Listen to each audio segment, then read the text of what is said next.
Hello, good morning, everyone. Welcome back into another podcast. So, today we are going to talk about something that affects so many people smoking. This is a personal topic for me because I had a grandfather who passed away because of smoking.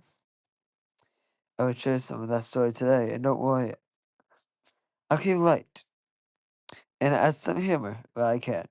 So, get comfy and let's jump into it. So let's start with a bit of history.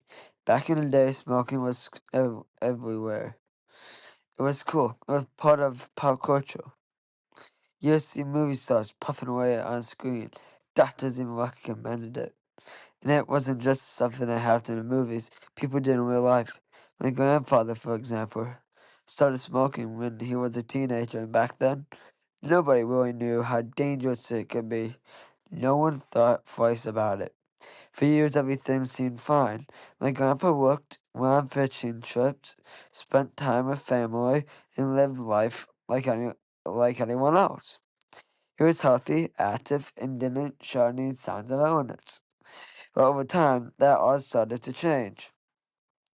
When I was in my teens, we got the news that my grandpa had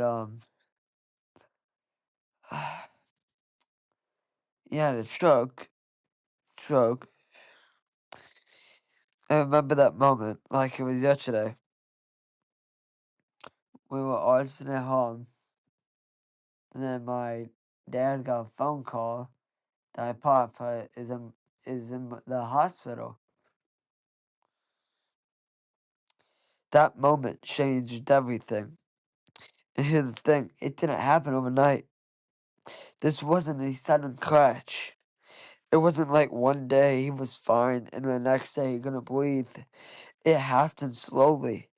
It was a long process, but by the time we knew it, it was too late to do much about it. I spent a lot of time with him at the hospital, seeing him struggle to breathe and trying to make him as comfortable as possible. It wasn't easy, and no matter how hard we tried, there's nothing we could do to change the situation.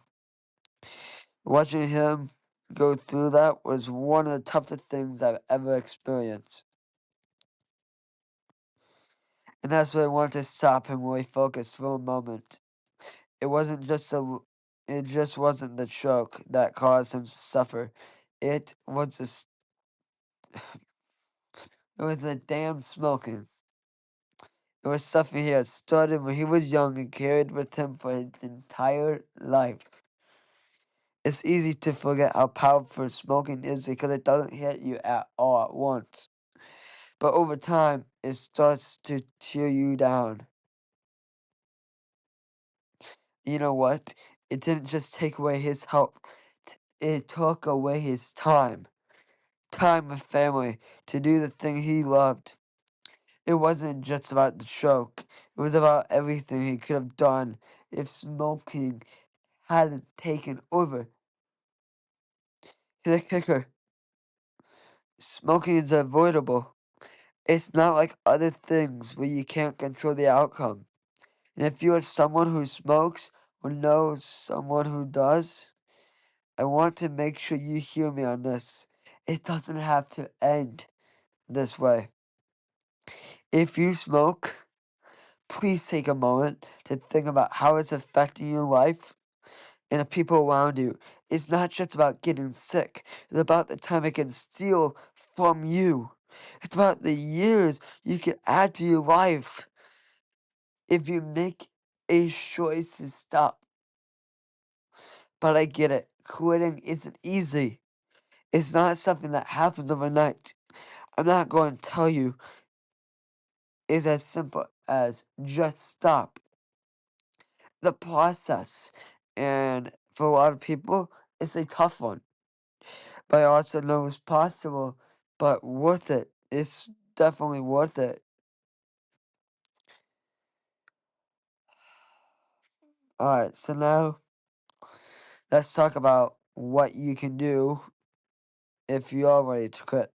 First off, I get that it can feel overwhelming. It's like trying to climb a mountain, right? But you don't have to do it all at once. You can take it one step at a time. The first thing I recommend is to reach out for support. Don't think you have to do this alone. There are tons of resources out there to help you on your journey. One great resource is the American Lung Association. They have a quit line that you can call at 1-800-QUIT now. It's free and they will help guide you every step of the way. They're professionals who are trained to talk with you, give advice, and offer tips to help you quit. Whether you need advice on how to handle cravings, or if you just need someone to talk to, they're there for you. And the best part, they don't judge. They're just there to help. But maybe calling a number isn't your thing. That's totally fine. I get it. You can talk to your doctor too. They've got a lot of tools to help you quit, whether it's counseling, medications, or other strategies. They will give you a personalized plan to make quitting easier. And if you're worried about side effects, or how it might feel, don't be afraid to ask questions. They're there to help too. And here's the truth, quitting doesn't have to be done at once. You don't have to throw out every pack of cigs and go cold turkey if that's not your style.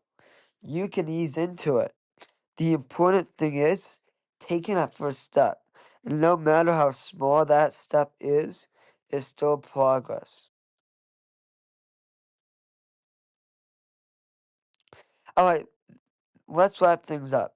I really hope today's episode helped you think about smoking and its impact. Not just on your health, but on your life. Smoking is one of the leading causes of death in the world, but it's also one of the easiest to avoid. So if you smoke or know someone who does, take today as a reminder that it's never too late to start thinking about quitting. Remember, you're not alone. There are resources, there are people, and there's support out there to help you make that change. And who knows, you could end up with more time to do the things you love, hang out with the people you care about, and really live your life to the fullest. Thank you for listening to the Morning Stand Up with Nick lifestyle. Take care of yourselves, make the right choices, and I will catch up with you tomorrow. And by the way, tomorrow we are talking about the history of tornadoes. So I will see you tomorrow. Peace out, everyone.